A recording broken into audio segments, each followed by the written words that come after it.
Selamat pagi saudara, sebelum kita membaca merenungkan firman Tuhan, mari kita berdoa. Terima kasih kepadamu Tuhan untuk hari yang baru yang boleh kami jalani. Kami hendak menjalani bersama dengan Tuhan.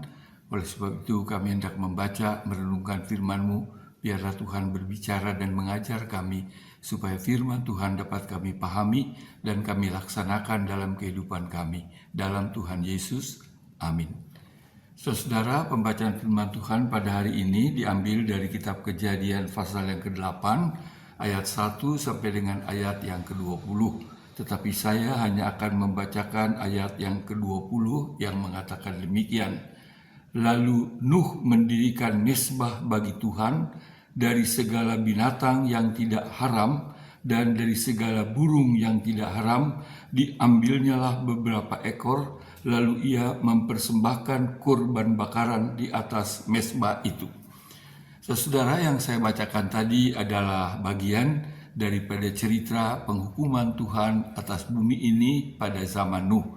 Kita tahu semua cerita itu, saudara, di mana Nuh dengan keluarganya, dengan sepasang binatang sebagaimana Tuhan perintahkan, mereka masuk ke dalam bahtera, dan setelah itu turunlah hujan yang lebat dan seterusnya, sampai mereka terombang-ambing di atas permukaan air mendekati 1 tahun. Dapat kita bayangkan, saudara, bagaimana perasaan Nuh pada waktu itu.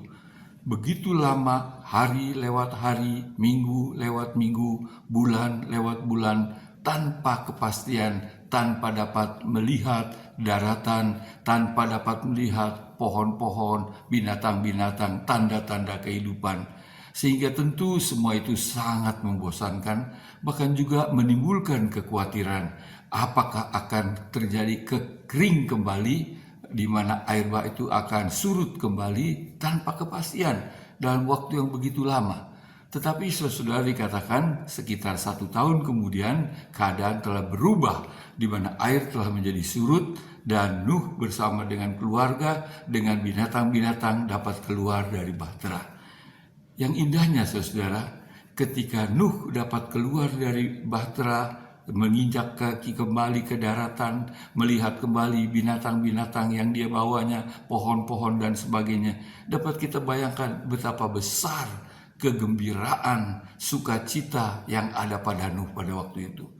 Tetapi sekalipun demikian, Nuh tidak tenggelam di dalam kegembiraan, ke dalam pesta pora, tetapi yang langsung dilakukan adalah mendirikan mezbah bagi Tuhan, mengambil beberapa ekor dari binatang-binatang yang halal dan burung yang halal, dan menyembelihnya, memberikan korban persembahan atau korban bakaran kepada Tuhan sebagai ungkapan syukur dan terima kasih kepada Tuhan atas perlindungan terhadap Nuh dan keluarga semua tadi.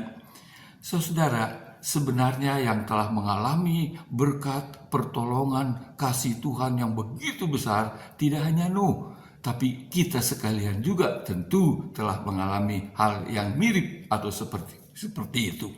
Bayangkan, saudara, kita orang berdosa yang telah dijatuhi hukuman maut, kematian dalam kekekalan karena salah dan dosa kita.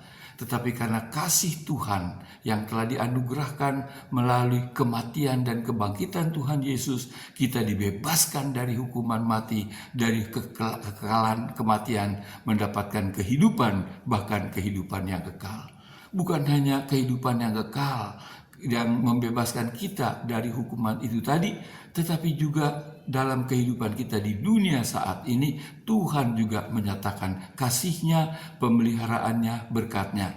Kita dapat menjalani kehidupan hari demi hari dengan tubuh yang sehat, dengan makanan yang cukup, pakaian yang cukup, banyak hal yang Tuhan sediakan bagi kita. Oh, saudara-saudara, kalau kita renungkan, kita bisa ada sampai saat ini, itu semua adalah karena kemurahan Tuhan. Apa yang kita miliki, keluarga yang kita miliki, harta yang kita miliki, itu adalah berkat daripada Tuhan. Jadi selain Tuhan menebus dan menyelamatkan kita, memberikan kita hidup yang kekal surgawi, Tuhan juga memelihara di kehidupan kita di dunia ini, menjaga, melindungi, dan memelihara kita hari lepas hari. Oleh sebab itu saudara, bukankah itu semua menunjukkan berkat pemeliharaan Tuhan, kasih Tuhan yang begitu besar kepada kita.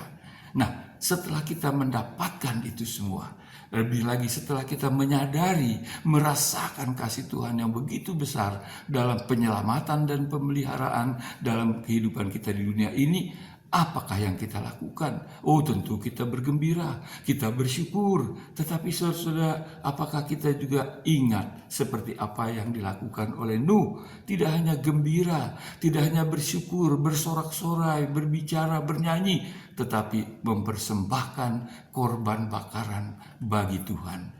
Nah, saudara-saudara, Tuhan sudah memberkati kita dengan begitu banyak. Apakah yang kita persembahkan sebagai persembahan syukur kita kepada Tuhan? Biarlah kita renungkan, saudara, apa yang dilakukan oleh Nuh boleh menjadi pelajaran untuk juga kita lakukan dalam kehidupan kita yang senantiasa disertai pengucapan syukur, puji-pujian, dan persembahan kepada Tuhan. Tuhan memberkati, kita berdoa. Terima kasih Tuhan untuk firman-Mu. Biarlah Tuhan menolong supaya kami memahami dan dapat melaksanakan dalam kehidupan kami, sehingga hidup kami merupakan hidup yang selalu bersyukur dan berani memberikan persembahan kepada Tuhan. Tuhan, berkatilah hidup kami, keluarga kami, pekerjaan kami sepanjang hari ini. Dalam Tuhan Yesus kami mengucap syukur dan berdoa. Amin. Saudara, Tuhan memberkati kita semua. Amin.